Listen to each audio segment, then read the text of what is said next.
So I guess we're live. Let me see what we look like on. We're live on Facebook. Sweet, it worked, and we're live on YouTube. Awesome. We are live. Wait, wait. Okay, okay. So let me go back to Riverside. All right. Okay. Welcome everyone to another episode of Dark Matters Podcast. I am Jay Austin Yoshino. I am your host. I'm also the editor in chief of Fresh Pulp magazine. This is my illustrious, lovely, competent, talented rock star co host, Marguerite Hill. She is the co founder and executive director of Muslim Anti Racism Collaborative. They are an organization dedicated to anti racism and anti racism competency training. I have taken the training, it has changed my life. They are also a co sponsor of this podcast. Welcome, Marguerite. How are you on this lovely Saturday? I'm doing a little storm prep. Hurricane is or tropical storm hitting Southern California. So I think this is the first time historically we've had that warning. So yeah, I think it was 80 years ago was the last hurricane. So global warming. Wow. Yeah, I remember you seem to remember you mentioning a drill. Or were you like gonna drill some boards onto your windows or something? No, you know, I was looking at power tools. I was just in Lowe's and got really excited. I was actually more excited about the smoker, but looking at power tools, it can, uh, make you feel a little bit like more powerful than Purposeful, what you are, right? purposeful, even if you don't know how to use them correctly. So, I want to mention to everybody before we get started to, if you're especially if you're watching this on YouTube, and if you're watching a recording of this, please like, share, and subscribe. Um, this effort, we could use your help and your support in getting this thing moving forward a bit more. Um, and yeah, so that's what I have for. I'm going to mention it again at the end of the hour. So we're going to talk about Foundation today. Remind people that we are going to talk about Ahsoka next week because it comes out on the ah, 23rd, which I'm excited about, and we will discuss that. But I wanted to start with our this week's science roundup, which is the uh, the first article was there's a couple topics I wanted to cover. One was about um, the WHO's traditional medicine summit, and I I like that concept. It's been criticized, heavily criticized by the medical industry. Um, I like that concept, but given the WHO's sort of diminished status as a result of the pandemic and such, I'm sort of skeptical of the treatment of that. But I'm curious if you have any thoughts about either the summit itself or the criticism that it's apparently incurred. yeah. I mean, I guess like I'll focus on like the critique of traditional medicine, which I do get that there are herbs that we don't know like the efficacy, or they may have side effects that haven't been tested. Um, However, most of our medicines that we have, like right, like come from traditional cures. Like people are actually um, are people that do try to discover different in tropical rainforests or in this different thing, like there is that kind of there is that industry, but yet when it comes to looking at what have people traditionally done to relieve ailments, that dismissal, in place of like medicines that can have like really hardcore like the side effects, um, I think that diminishes.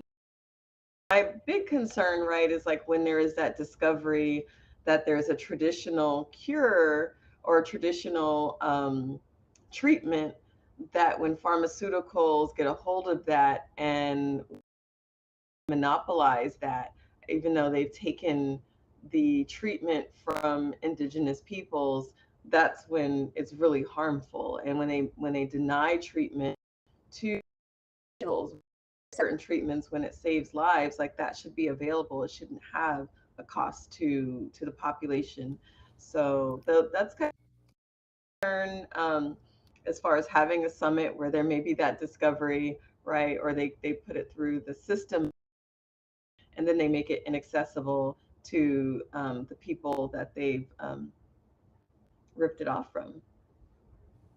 Yeah, I 100% agree about, even following on the tail of this our discussion about Henrietta Lacks, is this idea of intellectual property, because, you know, like, how much are you entitled to basically profit from a discovery that's not really your, and to what degree should not only, well, first of all, total care should be taken in the cultivation and extraction of it. Like, it should never be extractive or, but if you're going to do it, then these pharma companies should form with these local communities in order to understand its traditional use and then chart ways for future use, and also give those communities a say in how it's manufactured, because every the two biggest drugs in existence right now, opioids and cocaoids, whatever, anyway, cocaine essentially, cacao, those two things came from plants, right? And those things have had an absolutely devastating effect on modern civilization. Yeah, once it got kind of really like filtered through that right, and um yeah, what you're saying about opioids, that's it's so interesting when you think about just even like wars were fought over that, like the Chinese, like it's like the opium wars. So yeah, wellness, right? Like a lot of the wellness is just around East Asian and like East Asian practices and like Hindu practices. Like it's just like the yoga, like it's just My Ayurvedic insert product here. yes. I it's funny too, because I think there's also this element of, there are two elements that I want to mention with regard. Number one, people have been getting along and surviving for thousands of years before big pharma and hospitals arrived. Don't have their place in in human wellness. We have we have an over reliance on it, right? It's like you get a cough and you're going to get a shot or you're going to get an antibiotic, which obviously has its own deleterious effects. We're creating super bugs because these bugs are getting resistance to strains, etc. But also back to there are some things that we know are efficacious that we can use. The other thing that kind of bothers me is, where were these people who are critical of these people during the pandemic, us to forego what they call traditional medicine or traditional of alleviating, let's just say, non-life threatening, like minor pain. They're being critical of that, but the truth is that you guys dropped the ball when it counted most. So it's like you're asking us to now trust you. And I'm not saying, and by the way, I'm not saying don't trust the science. The science. What I'm saying is that people allow the science to be politicized too much, and they exceeded too much to pressure from the, to say, oh, it's this, or oh, it's that. No, we're still in the middle of it. So I think that's really, those two things are really kind of important. Yeah, I mean the politic, like if it's like with who had politicized it, but I mean that when you had a political movement that has eroded trust in institutions, Sure. and then so with that, I mean there it did bend to some, to that pressure of not, really standing up to, um however, the just the right is just politicized everything, just teaching truth, like so it's just like then it becomes, now we seem partisan, right? If we're trying to teach facts, like this is that, these people that are having heart attacks are not, it's not because they took um, a vaccine, but it's because of these other conditions. But yet, so it's like when the truth becomes partisan, then it's It's so difficult. Well, and also It's difficult. when you sort of lift protections in favor of economic gain, I think that's, Yeah. but yeah, I think, I guess the point that I'm making is that there, it's a double standard at play here, where I think that people, as with most other issues, I think that a lot of the things that we do need to begin to reinstill a sense of trust in our communities when it comes to what they call traditional medicine. And I'm not Hmm. saying that, again, you know, you broke your leg and your bone is sticking through your skin and you're like, hey, let me wrap a leaf on it. Like, that's not what I'm saying at all. Hmm. Um, I do want to point to a very notable herbalist, Emma Dupree, who was, I believe, from South Carolina, North Carolina, but she was a well-known work is being studied by universities. Which, by the way, her research and a lot of the footage of her is only available at, I think, university website, and I think that that's kind of a shame, because her work was published, so her legacy should also therefore be public, not controlled by a private institution. People should look her up. There's a book of her herbal remedies and cures and stuff out there. People should have a look. Always good to pair something like that with things also. I'm gonna, I have to get that in there. Good So stuff. Let's I mean, I think, well, when it comes to some of the traditional like medicine, like the wellness, like there's a woo woo factor, right? Like where you that's happening, but then there's like the holistic approach to medicine where they're talking about like the mind, the body, um even like the spirit, and how that all is like, having that integrated self. And so we should have some evidence base. Like, I'm all for like looking sure, at the science and stuff, because like some of that stuff is like, it could actually cause harm. We don't know yes, what's in some of those compounds. Like, it's like if it's never been tested, or and then other things that could cause environmental harm. Like, I mean, if we're trying to get Roundup rhino things, so it's like, oh like, hey, yes, we got to make sure. Like, yeah, things like that, definitely. But I mean, I guess I'm thinking too of like major oil. Like, to just make that up. That's actually a thing that people use because it's a coagulant and an analgesic. So like everything that I'm a proponent of when I say, hey, saying screw modern medicine, let's just all go herbal. That's not a good idea. hmm. All I'm saying is that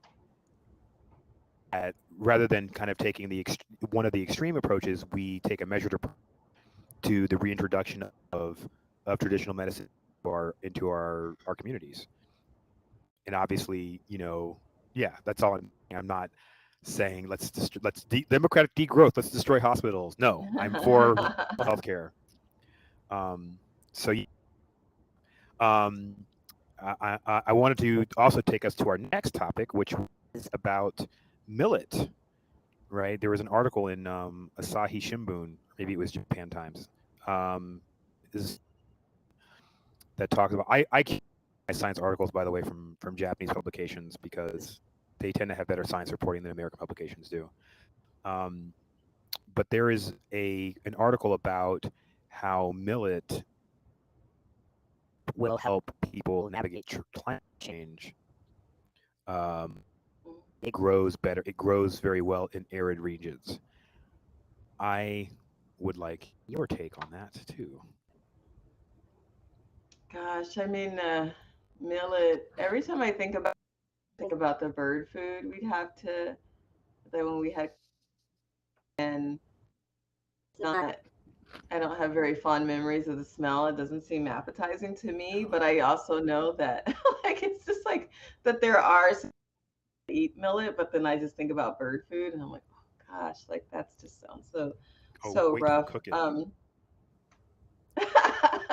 So so yeah, that's putting the onus. Like maybe millet, we should make Westerners in arid regions. Oh God, and I'm gonna move. I'm gonna move because I live in an arid region, and yeah. Or we could sell it at Super On, and I just was last week, but I didn't go in because I didn't want to spend $20 on a drink. So Ayurvedic millet. next time I'll go to Erewhon. Yeah, it's an Ayurvedic millet. Maybe rub it on something the to the thing heal that my struck me about shoulder. this article too was how there are all these articles that are designed to There was this bit by a comedian comedian who talked about how they don't cure anything anymore. They just figure out ways for you to live with it, right? Because there's no money in the cure. you're cured. And Hmm. I feel like they're doing the same thing with climate change to tell Tell us ways. like they're basically saying, hey, you know what? Stop polluting and profiting and exploiting the environment. So here are 5 ways to avoid dying once sea levels rise 10 feet. Like that was the tone of the article. Like Um, yeah, that was like how I took that from the article. But then Yeah, also the biggest producers, unsurprisingly, are India and several countries in Africa, including Niger and Nigeria, right? As if Niger didn't already have problems with exploitation. It's like, hey, let's get all of our uranium met by an that's basically throwing out the yoke of oppression. So once again, I feel like Western powers are looking at or they're eyeballing the global South for even like their post climate change food needs, right? It's like waiting. They're like already circling like buzzards. yeah, and they want to limit the people to that, right? They were like, well, we really want your industry, like an industry that is just that we can exploit, which actually accelerates the for them locally. Like when um, ecosystem is like it's sapped out, and part of the biggest that we have in that creates instability in places like Africa is that we have borders. People used to be able to mine. We had a lot of pastoral nomads and communities that would transcend national borders and migrate, and like that was something that allowed the soil to replenish itself, them to be, whether they're if they were pastoral nomads, to um, to move their places of like brighter pastures, and so they had more natural cycles. But when you are forcing people to be in one place, and when you criminalize my, so which comes on, we'll have that in the theme, right, where people like where you have migrants that come to Trantor, and like what does that look like when you're on the out come in, Yes, in but cities. yeah, so it is definitely the the conditions that we have, like the migrant crisis, is a crisis because we've criminalized it, and we fixed borders that don't work naturally with both like the climate, but just like the patterns of like how humans have moving about. And yeah, we're seeing that harm, but yet what they want is to like fix the people there, to say like, no, you're going to be producers to serve us, right? And however like miserable your life is as you serve the global north, that's And it's really that's becoming, fine. you're right, it's really becoming sort of a monolith in that you're forcing people into subsistence farming so that you can feed people who are subsistence laborers in other fields, right? This millet story was a little, it's like, I, do they actually think that they're pushing a feel good story? Because I don't feel good when I read that. What I see is exactly what you pointed out was this perpetuate the criminalization of migrant dynamics while simultaneously forcing people into a level of subsistence. And and I'm not saying that millet is a subsistence crop, but I know that I mean, early it's American enslaved ate millet primarily, my understanding. So, hmm. well, there was a lot of millet around at those times. So, and I believe they fed millet to enslaved people as they were being deported. So I think that there's kind of a lack of activity there in this assertion, even though I know that it's still eaten widely in Africa. And by the way, I had a neighbor who used to, like, I could smell it, and it did not smell great when it was cooking. But man, when you get it with some Nigerian dishes, it's so. Um, Anyway, it's not even bad smelling. It's just it's very like it's hard Yeah. to study when. Um, I'm so sure because it's it was in like, so college. yeah, I gotta get some Nigerian dishes. So I was like, oh yeah, like I personally do not know any millet, but I've gone to some very strange, not strange, but it's like I could not imagine me like quinoa, like these superfoods that to get quinoa, hemp seeds, like the things that we see in like health. It's like, these were the traditional foods that people ate. And subsistence farming is not necessarily, it's like it's where it's when people have to actually able to garden and to create like grow their own foods. That is a real, and that's what I have a deep concern about, is like when you have industrial farming and when places where they're just like they want to optimize one crop. So the monocrop thing is actually really driving a lot of environmental degradation. Yeah, I mean, no, I agree that subsistence farming is not necessarily a bad thing, and in fact, traditionally, it's been a good thing. I guess the thing that I point out is how it is conducted in modern times. You Hmm. know, which is again, it's extractive and very frequent. People are aren't necessarily doing it out of choice, right? It's like de-urbanization, right? It's like you have to Hmm. do it because you have no choice, which is not always the case, but it, So yes, I 100% agree. I wanted to correct myself. You were correct. Subsistence farming does not necessarily connote something negative or evil. Um, But but it's when you that's have like that one crop that has like a lot of calories but little nutrients.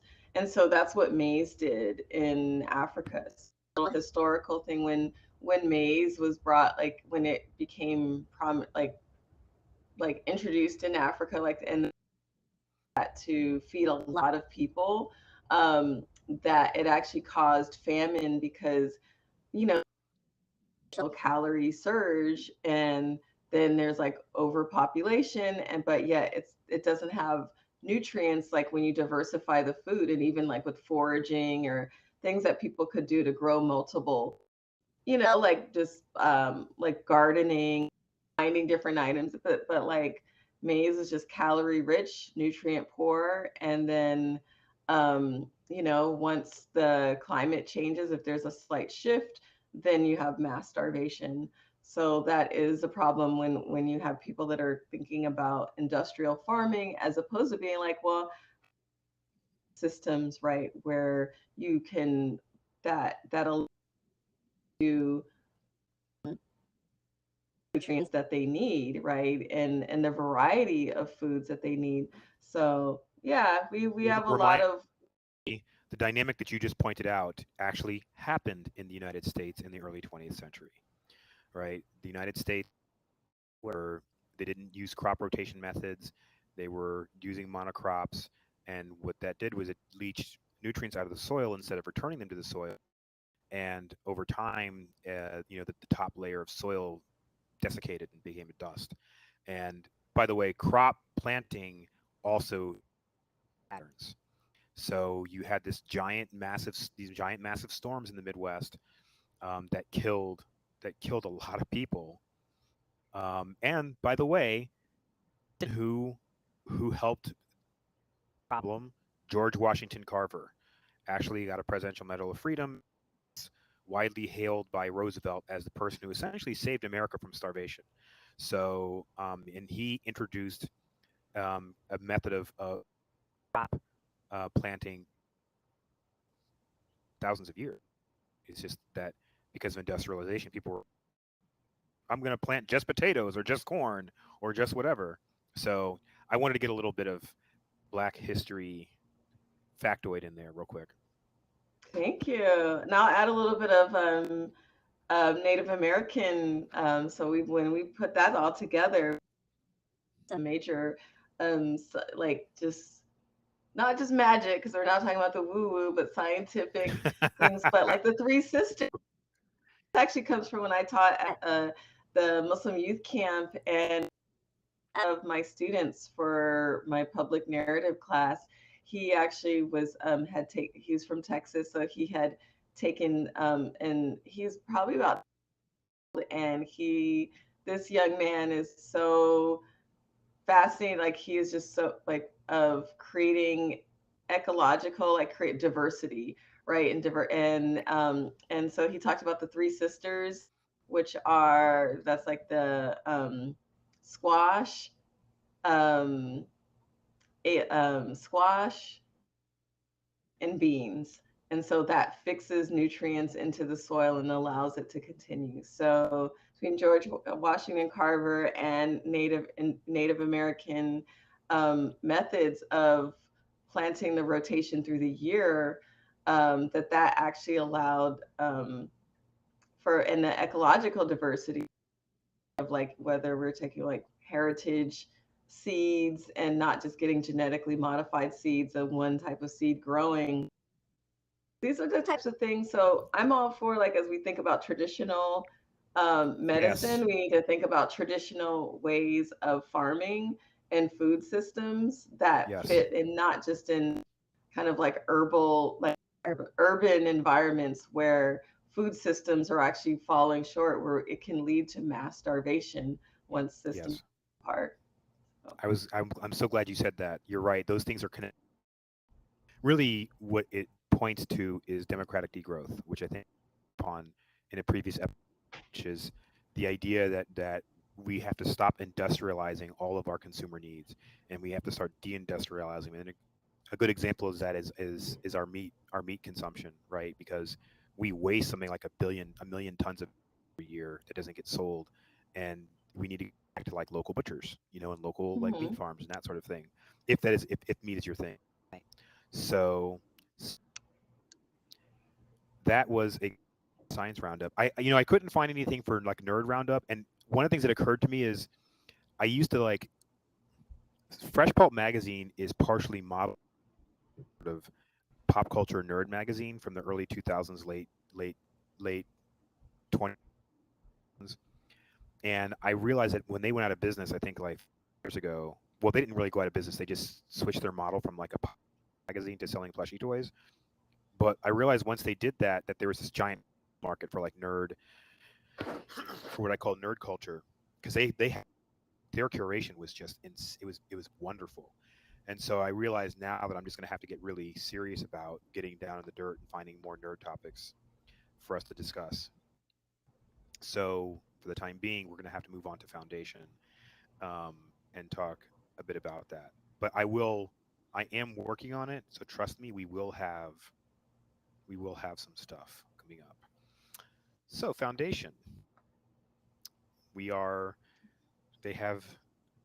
I'm just going to start calling it double down, right? Just double down because Double down. they just keep doubling down on these bad tropes.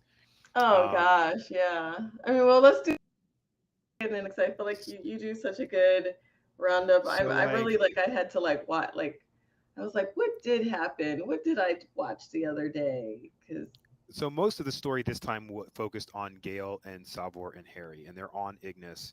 And in the last episode, they went to Ignis, and as it turns out, there's a planet the of telepaths, people who have fled their civilizations to go and live. And once again, Harry was deceptive because he knew about their existence and had hoped into the second foundation. And he kept something else that he kept from Gale and Salvor. So they're now on this planet, and they are they're not really. I mean, I will say they're not really prisoners, and the inhabitants aren't necessarily hostile to the of telepathic subterfuge going on the planet. So Harry basically, the leader, and I forget her name, the leader woman of the telepaths basically tries to convince Gale that she needs to sort of get rid of Harry, and that they need that she can lead their community if she does. Harry basically interjects. There's this like argument, and then he runs off, which was bizarre. And it turns out that he hadn't really run off. They just telepathically made it look like he had, and then made it look like he got in the ship, the beggar, and like taken off and just left. So then we get a flashback of Harry's life when he was working at Streeling University, right? When he's a kid, and then like he, grows up and he does all this. He starts working on psychohistory, and he meets Yana, who's his wife, who ends up being his wife, and they create the Prime Radiant together. And then once his research, the Empire steps in, is like, hey, we want to offer you a position on Streeling University, but you have to kind of make up your mind now. And the administrator of the university doesn't really like him, so because she's like, he thinks he's just kind of abrasive and stuff. And he and Yana kind of have a disagreement about going to Trantor, and he's like, I'm not going to Trantor, screw the Empire and whatever. Which I immediately was like, that's really dangerous. Anyway, so then going back to there's a brief segments with Brother Constant and the other dude where they go to they take the jump ships to shore. They check in. They go through customs. I was like, when Harry both first, I was like, that's a death mission. Like they're gonna show up and they're gonna be immediately killed. Anyway, through through customs, and they basically kind of hang out on the planet and go to different places and stuff.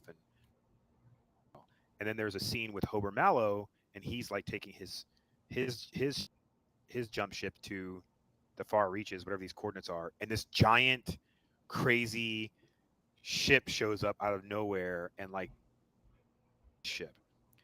Going back to Ignis, basically, it turns out that Harry not only didn't storm out of that conversation and leave, he's been staked down in a little lagoon, right, and waiting for the tides to come in. He's going to be killed, right? The woman is now going to drown him.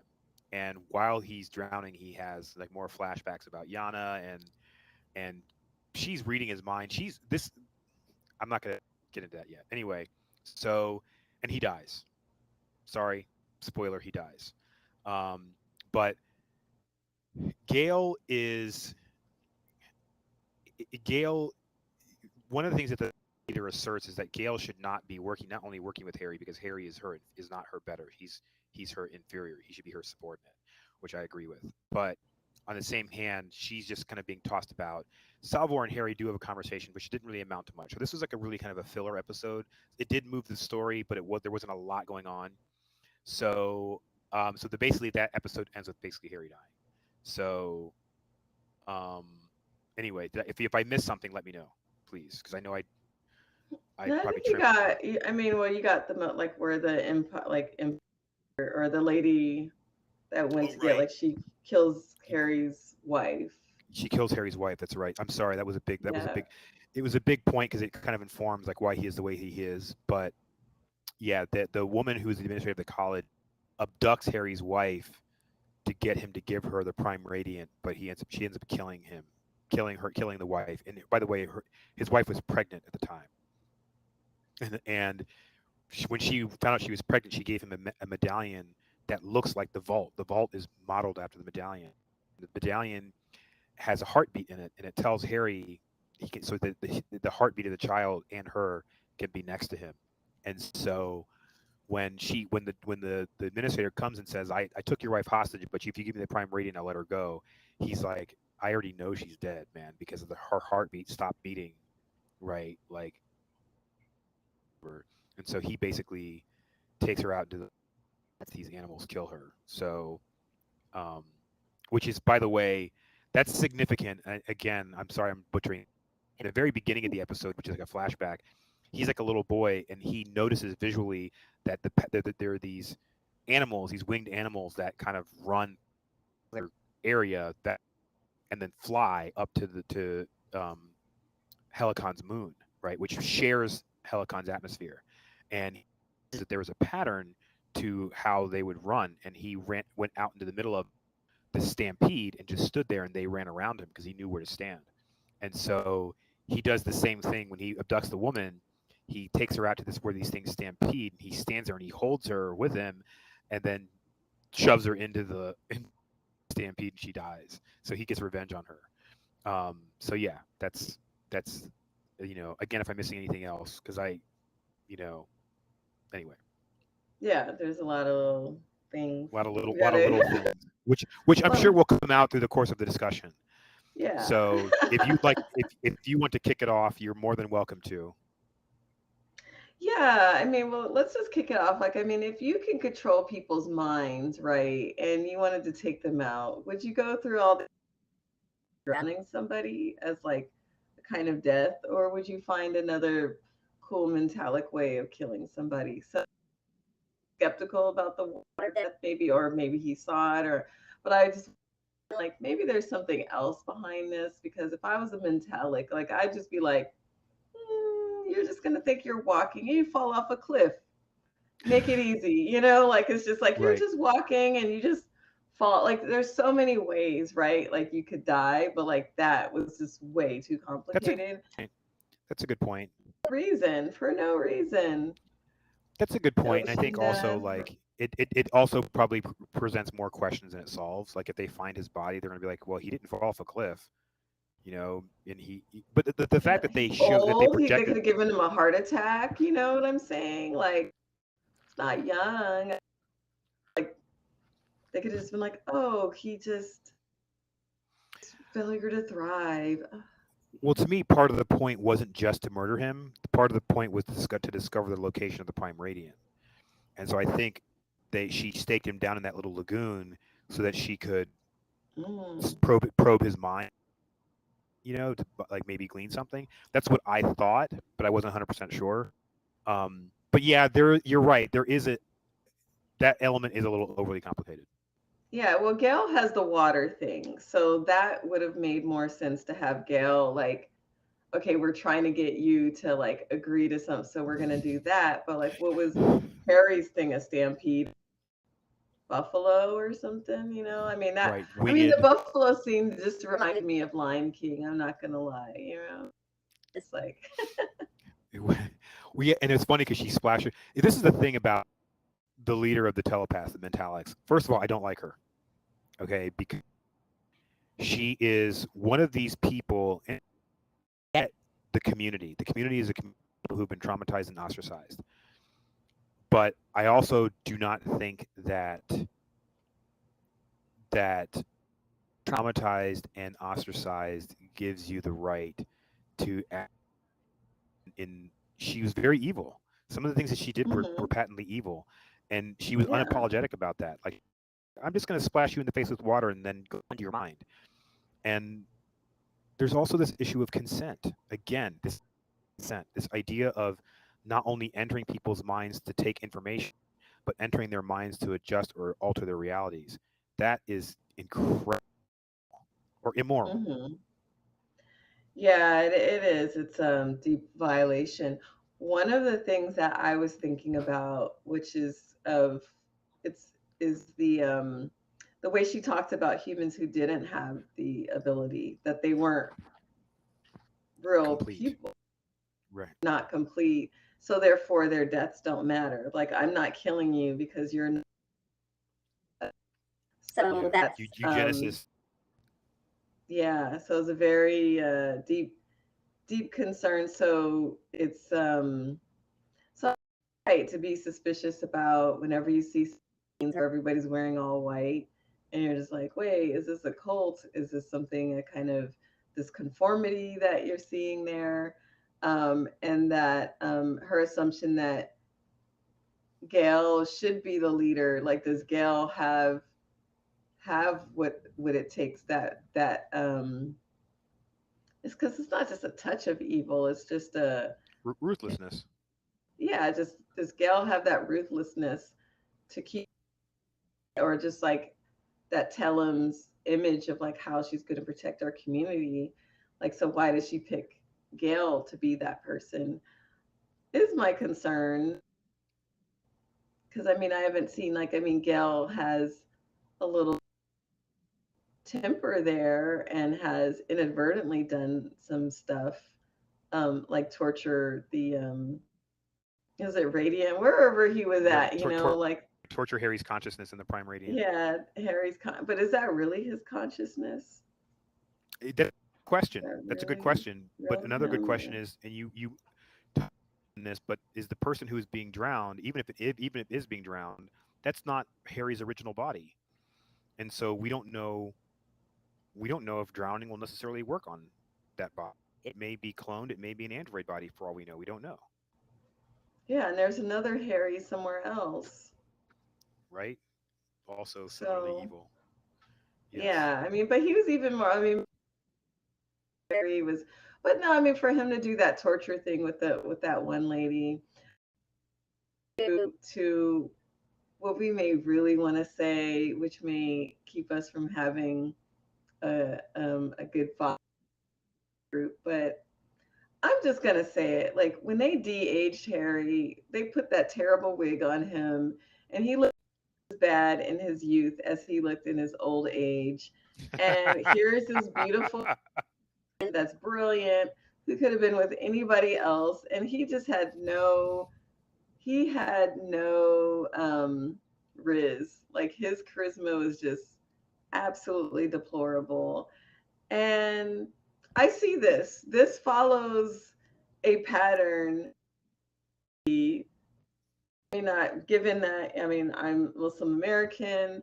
I see. I mean, I engage with a lot of South Asian Arab women, and sometimes I'm that like their partners like is like and and I was just like, or just like very little to offer. Like you're just like, I mean, it's one thing. It's like not to say that love, I mean, I believe love is love, but I was just like, I know that they're still trying to play up he's a nerd, but like why? Like why was she so beautiful and he's so horrendous? Like young Harry. I'm not going to lie. That entered my mind also, and because but 100% of your so followers be damned. But we hope you still follow us. But if you if if you want unfiltered takes, this is where you got to come. Yeah. Well, not totally Let me unfiltered, look but at the partially. actor. What did he look like when he was younger? Because Jared that. Harris. I mean, he's looked like that since Mad Men. So he was in the original base movie, and even then he was no like prize. But and the thing is that obviously we can't go. You're right. You're right. We can't go entirely on looks, right? Obviously, with their there's this idea that it's his brilliance that attracts her. But the thing that I find particularly egregious about that is the fact that she's every bit, if not more brilliant, right? And also, you're never going to find some two people who are equally brilliant. That's never going to happen. But I feel like she had a more holistic view of what they were trying to accomplish, where he was, and actually to a degree narcissistic. And so you have a woman like that who is I a good word for her. She was clearly hyper intelligent, very smart. She was clearly very thoughtful, and she had this level of I don't want to say arrogance because that's a negative connotation, but she had this level of confidence that was very that she and the actress who played her rocked it, right? Like I was like Mhm. yes, like but also, like, there's a fantastical element for men there, which is all men, not all, but most men want to be recognized and admired for their brilliance. And yes, you can. There are surrogates for that. People think that money equals brilliance, whatever. I particularly would like to find somebody who is like, "You're brilliant, and we're brilliant. Let's be brilliant together," right? But he was not. As it turns out, is not right. We've seen that in his contrast to Gale. We see that in contrast to Yana. So yes, I agree with you. All that to say, these women who choose these dudes who are kind of downscale, But they're not it's a depicting trope. that. They're not depicting that. So they had written him.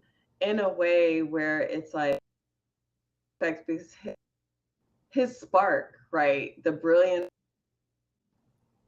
what psychohistory was drawn from his wife who's now dead. Like, I mean, we could have had some brilliant if they understood the gender dynamic, but Yes. also what have like what can lead someone to obsession and honoring the somebody that they were in love with, which like the Taj Mahal, which actually was the downfall, right, of that emperor, because he made this humongous mausoleum to his wife Mumtaz, and which bankrupted the king. He was supposed to make like these two mausoleums, and his son was like, "I'm gonna lock you up because this is too much. He did too Right. much." But I it's think the like the son is Taj Mahal, right. and Taj Mahal itself is like this testament, right, to love. Um, and it stands the test of time. Like people continue to go and look at it. That within itself, if people like if they wanted to like to say like Yana in his life, right, in creating the co-creating the prime radiant, and saying like, yeah, maybe he's just very singular in what he's trying to do, and his I just I didn't really get that. Like I didn't get the way that he acted around her, the way that his discovery expanded, right? The compared to her self-assuredness, which was just really amazing and beautiful. Like she was like the full package, and he was just kind of like, and I was like, well, Right. I mean, That's kind of what I'm getting. That she was, you know, she had all of it, whereas he had a crucial and essential component, but the rest of it was. Mm, yeah, but I would have liked to see it's like either like the some something more than just the trope of like, oh, she had my unborn child, um, as the thing that like why he was so tied to her, was so heartbroken, which should have been her contribution to his life. That here was something that because there are love women and what they how that woman makes them feel, but also the curiosity, the things that in their lives. So it's like, there you go. Yes. I mean, and they exist because I mean, it's like, I mean, I consider myself fairly smart and I've had people just want to be around I me, enjoy talk your about company some nerd enormously. out. Yeah. I learn And, something. I learn something new every day. but they didn't show that dynamic. Agreed. And yes, she was beautiful, naturally beautiful, but for somebody as like, pasty as Harry Seldon to be like, and to not show like how they would just be like, oh, and we'll do this. I mean, there was like one little scene, but it just didn't like reach. And so Agreed. instead, it was just like wig, bad de aging. They had all this CGI, and they could have done something amazing with their courtship to show. When I watched Up, and I know, like, I mean, it's a cartoon, but like that little, like the little, it was only a few minutes in that movie where they showed their relationship, and I cried. Like, I think everybody that watched that, we all, many people, we cried watching Up to show that relationship. It was like she was vibrant and everything, and um, and why that, the old man in that house, he was just so grumpy when his wife passed. That made sense. Please do, really show the human, like how people fall in love with somebody that's vibrant, brilliant, excited, encourage some healthy relationships. But instead I think. of Right. like unborn child, and this was Yeah. my hope, and it's like he does not seem like he's that much of a fatherly guy either. So like for him Right. to be like, oh, my child. I think one of the things that I felt was a missed opportunity too is because these are two people who are essentially the creators of psychohistory, Hmm. and so by that they are both basically what you could consider prime factors. They may not only be able to see potentially what's going to happen in the future, they may be directly causing or impacting it by their work. But I thought that it was strange that they didn't take the opportunity to somehow imply or suggest that the connection between the two of them was psychohistoric, right? In other words, it was a type of destiny, right? But it was a destiny that was layered not only in their love for each other, their competencies, but also their sort of belief systems. Do you know what I mean? So it was concentric. I just was like, man, like there's actually a phenomenon in the universe where there's two black holes that actually orbit each other, right? Hmm. Like, normally in dynamic, one of the black holes eventually through centripetal force hurls the other one off. But there's actually a black hole that's just like, they're like, for the next 65 million years and probably forever, these two black holes are going to like, so you kind of got that feeling from that go anywhere. So yes, I 100% agree. But I also want to say that Harry's reaction to being recalled to Streeling or called to Streeling was totally irrational. I want to sort of segue into that. He basically jeopardized himself and his wife because he was being egoistic, right? He says, "Oh, it's because Empire will struggle or research." But the thing is that first of all, he ended up going anyway, and he figured out how to do it. You know, do it anyway, right? So you're telling smart as them. And let's also remember, by the way, Harry's research isn't just built upon Yana's research; it's also built upon Calais' research, right? Two women of color, right? Without which, and by the way, also eventually Gales. So three women of color who are essentially essential and prime players in the creation of psychohistory. But going back to that, I want to talk about this trope briefly about this idea that when two, essentially in this case, white powers come into conflict, it's almost always the marginalized communities that suffer first and most. And that's what happened in this dynamic. I mean, for him to, I mean, he could have, he had to know that Empire was very dangerous and just like hold that steadfast to it without thinking about the risk to his wife. That was to me. I mean, I'm not sure if it completely took me out the story. Um, I think it did a little bit, where I was just kind of like,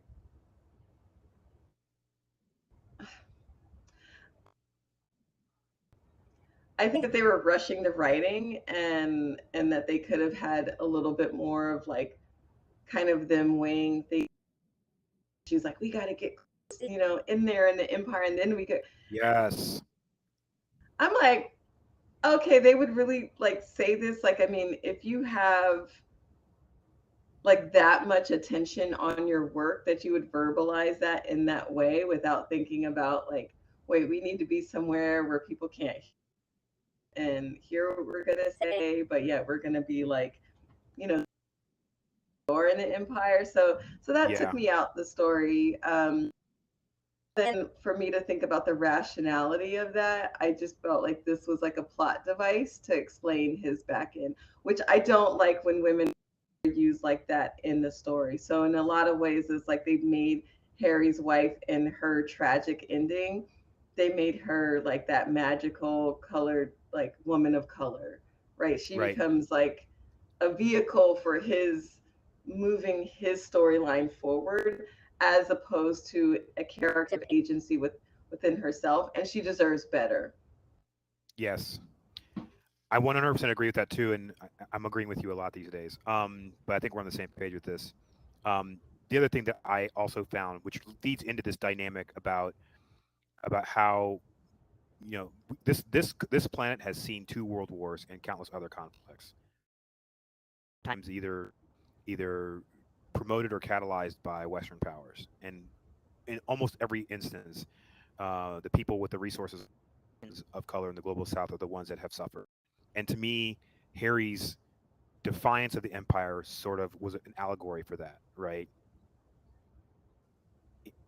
Feeding into that also additionally is this expectation that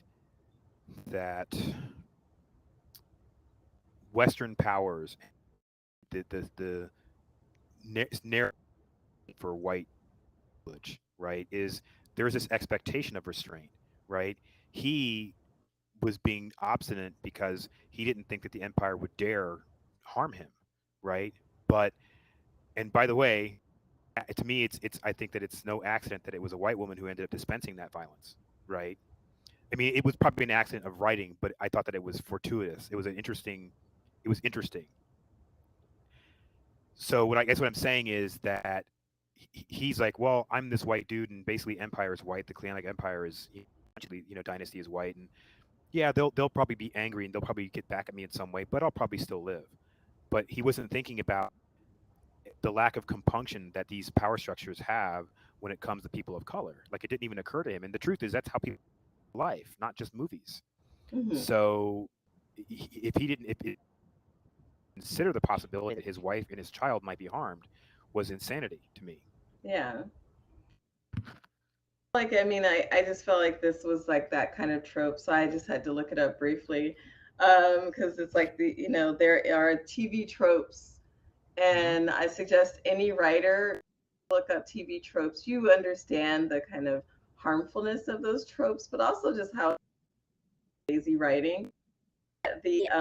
So there is a that Gail Simone created in 1999 called, and this is Ooh. like where you know the so she was like a part where she was showing like how women like superhero heroines are either depowered, raped, cut up, or stuck in a refrigerator in order to illustrate that female superheroes are disproportionately likely to be comics, usually to further the comic character arc of male superheroes.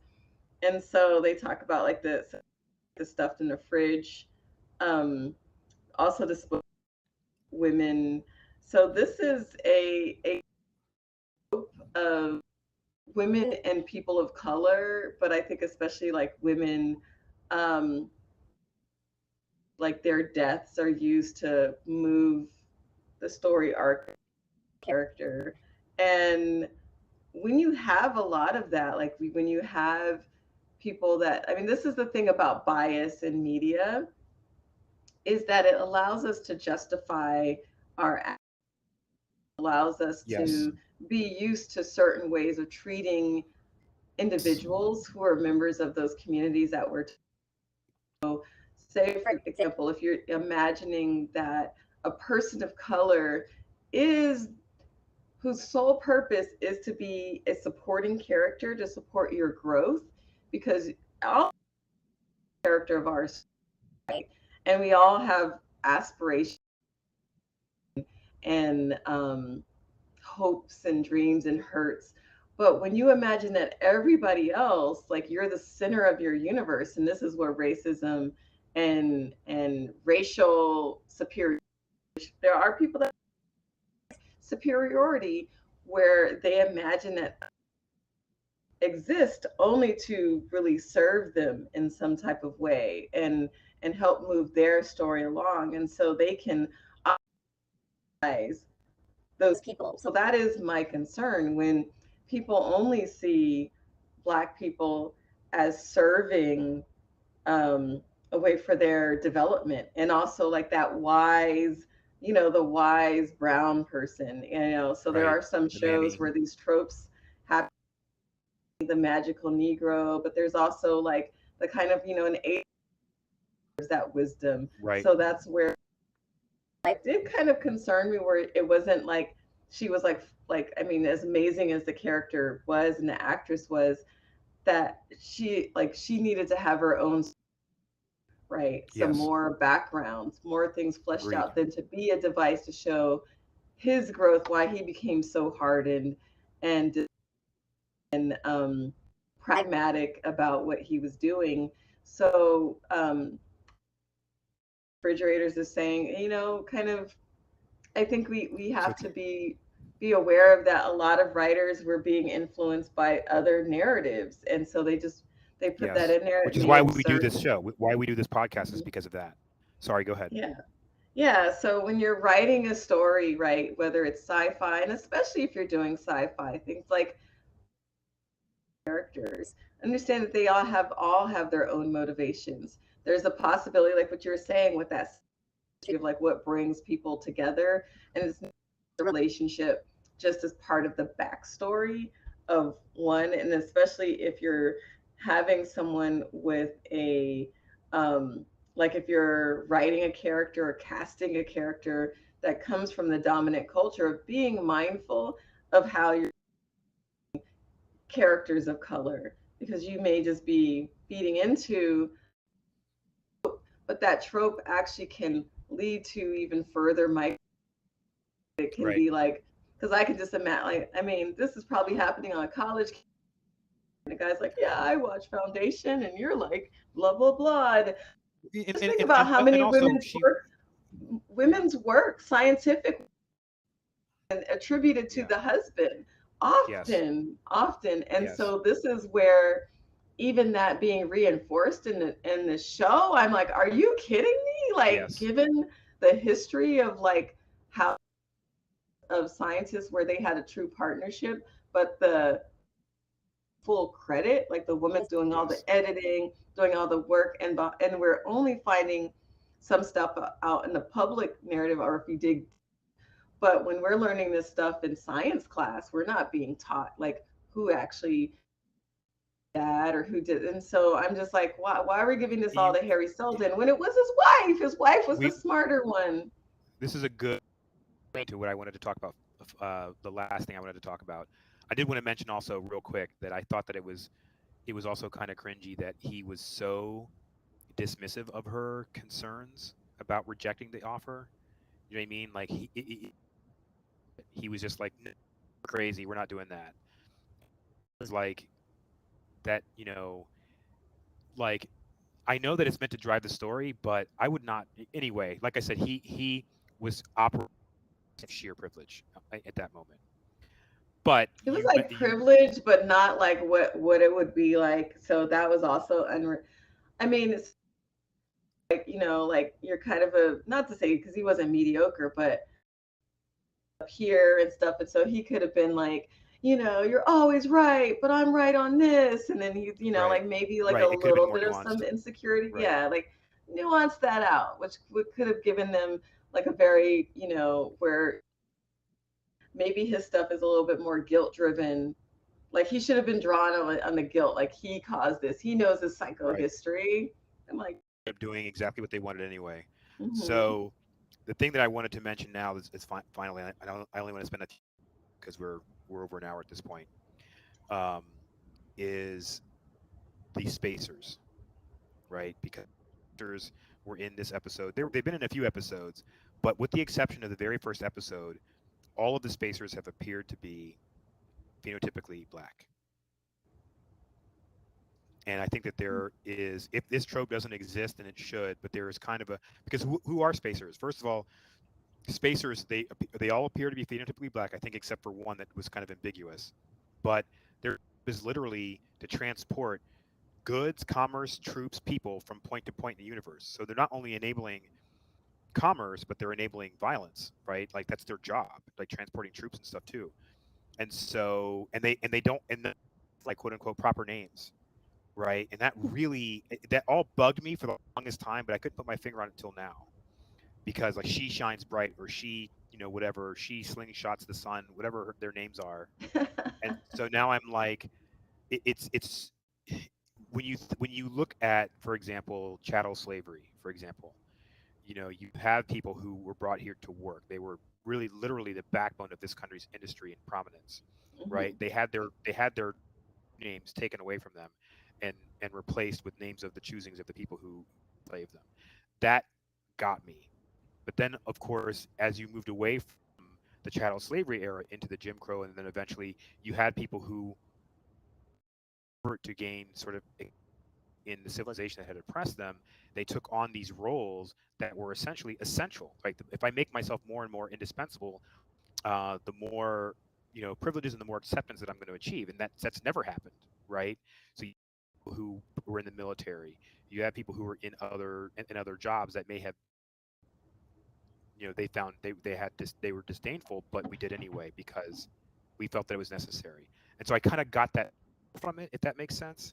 And the fact that they're genetically engineered, by the way, I want to sorry, I had there's a quote here, and she says, "Forged in servitude." Right? Mm. She shines bright, forged in servitude. That's like 100% allegory for chattel slavery, like genetically modified chattel slavery. Mm. I'm now looking up um I don't know, I mean something about kind of I mean my grandfather was a porter. What was the one of the few unions that black people were able to do was like in transport Bingo. being the porters. So it has that feeling, but also the first and Christopher, the first like captive black folks were Morisco, like they were Moors, like because they knew navigation, so and everything. So it's just a very resonance. The but yeah, like I mean, and they are, like the substance that they need, like they're dependent upon the substance, which leads Yes. to permanent servitude to the empire, which makes me wonder what he's trying to get to. Like if we can stop transport, then we can get to that. And much of the books outside of The the first book. first.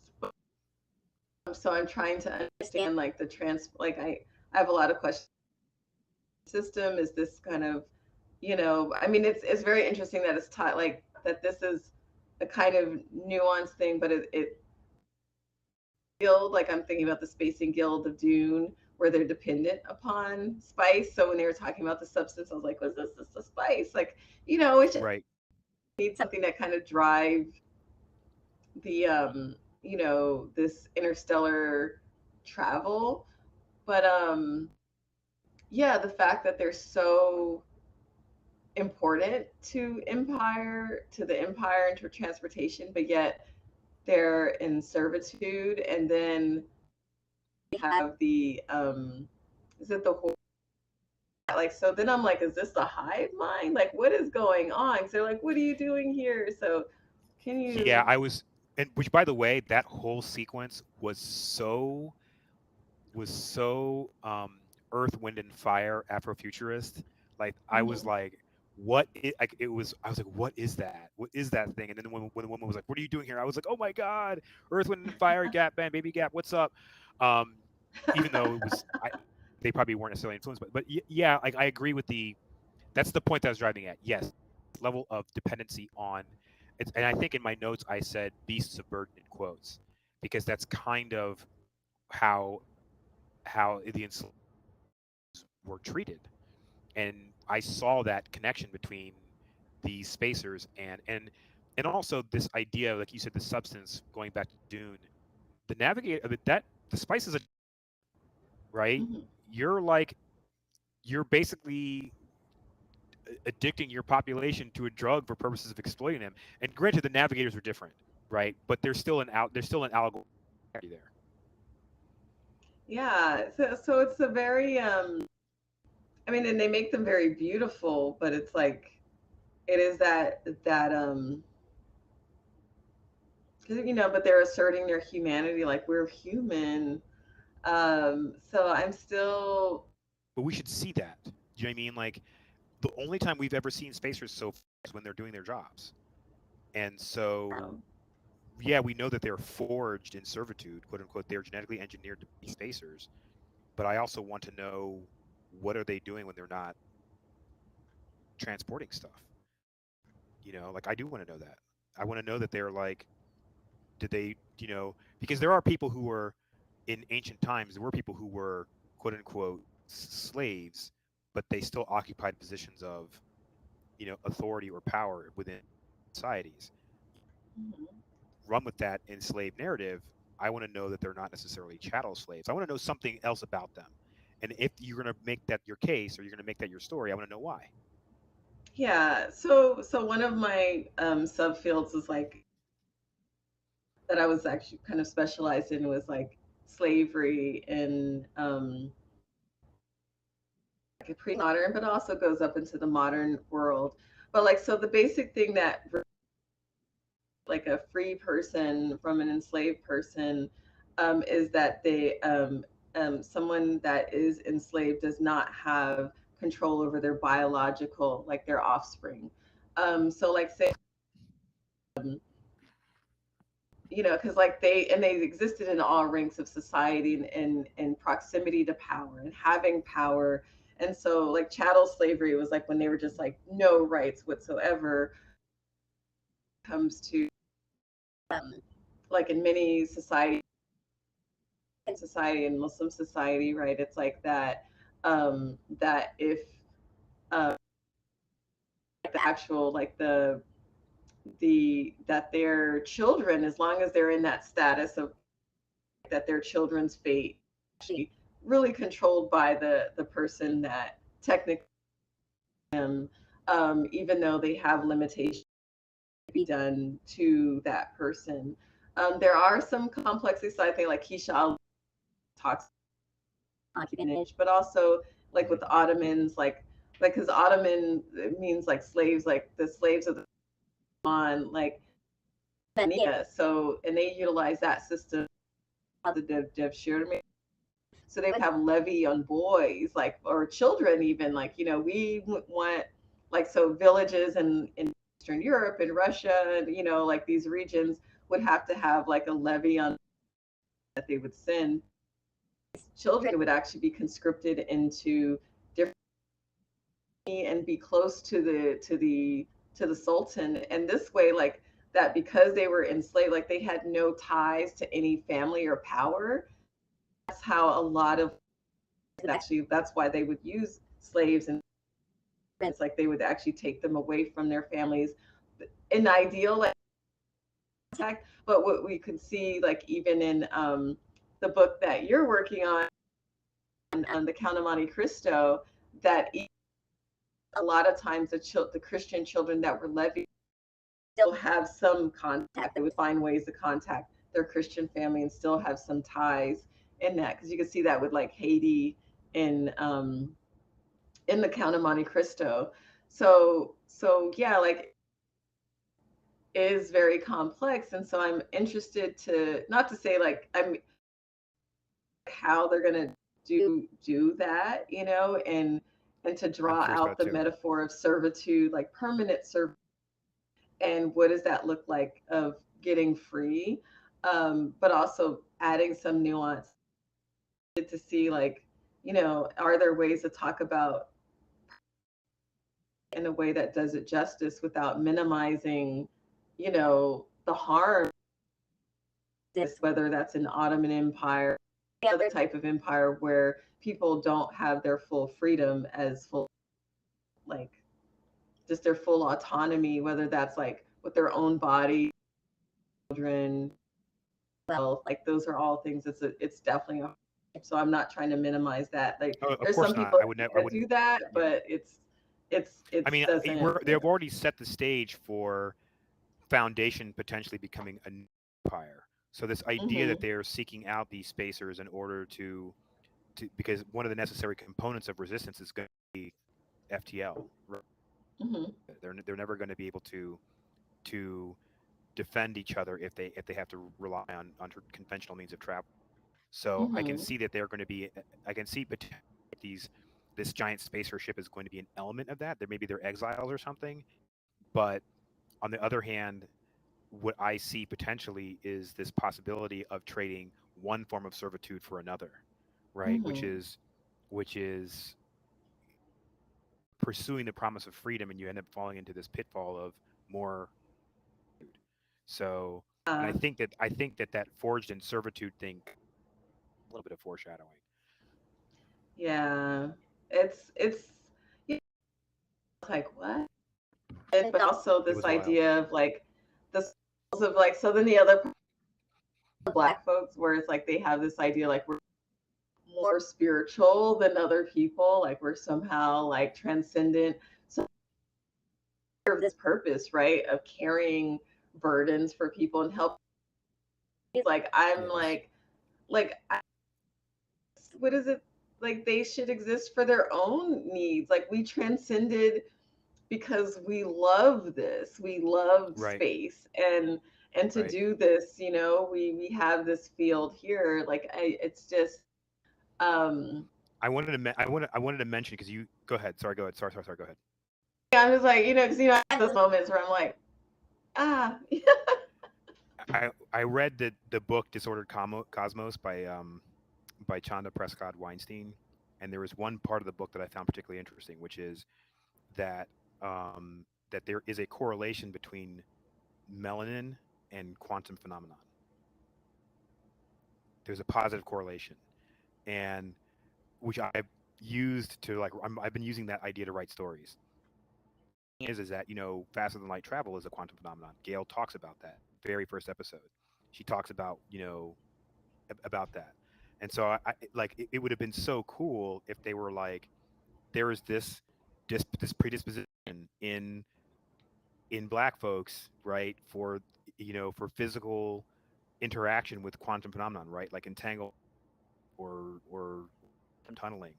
Obviously, anybody who watches the show who's not black or a person of color would have immediately been like, that's reverse racism. But it still could have justified to some degree, not justified, but it would have been an interesting explanation for why most of the spacers appear to be people of color. yeah. I mean, I definitely. I mean, because when you think about melanin, I mean, and look it up. Brown does not exist. There's no light color brown. There's brown yet melanin. So it's like we see it, this Right. powerful effect. So next week, let's make sure we go into brown and melanin. I think that should be on Okay. our. We'll talk about that. Well, Yeah. we're gonna have a also. I will do some research on that, but we're gonna have a brown actress that we're gonna be discussing at length over the next several weeks, starting next week. Rosario Dawson. So that's gonna be a fun episode. And I want to bring this episode to a close by reminding everybody that Marguerite is the head of executive director of Muslim Anti-Racism Collaborative. Please go and check out their social media. Please go and check out their website. There's a lot of interesting and things happening this autumn. Please check out Fresh Pulp Magazine. Also, we've got some articles going up. Marguerite recently did an article for us on the hidden black roots of Dune. So absolutely go check that out. It's a fantastic article, wonderful scholarship. And so please check out our tip button. Shoot us some ducats. Check out our wish list. We love it. So thank you very much, Marguerite. Thank you again, once again, for doing this with me. I really enjoyed talking with you on Saturday afternoon.